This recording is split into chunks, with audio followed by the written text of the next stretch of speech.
As humans, we're well aware we need water to live. Fortunately for us, we live on a water planet. But that doesn't mean we have an entire globe of H2O to use as we please. So just how does the usable water break down for us? A giant 97% of Earth's water is in the ocean, so we can't use that.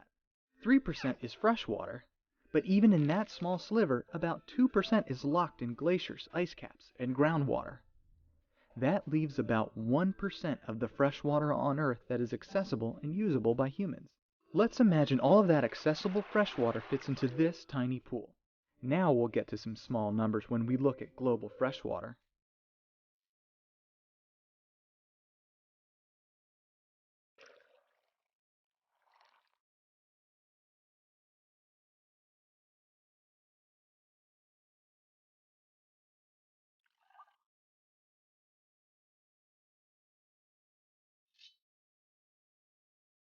There really is a small fraction of usable and accessible freshwater on this water planet, so how do we use that tiny pool?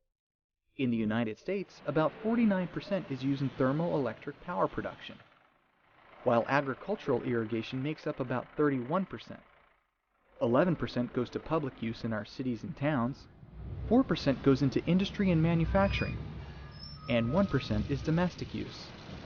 The water coming out of our faucets largely comes from precipitation. Measuring how much or how little precipitation falls can impact how we live our daily lives.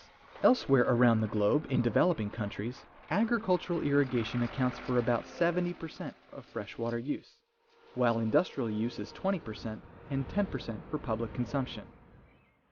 In places where access to usable freshwater is greatly limited, knowing when and where precipitation may fall is critical to livelihoods. Precipitation replenishes these tiny reservoirs of fresh water, and data from the Global Precipitation Measurement Mission will help farmers, ranchers, and policymakers in these regions plan for periods of drought, flooding, and other extreme weather.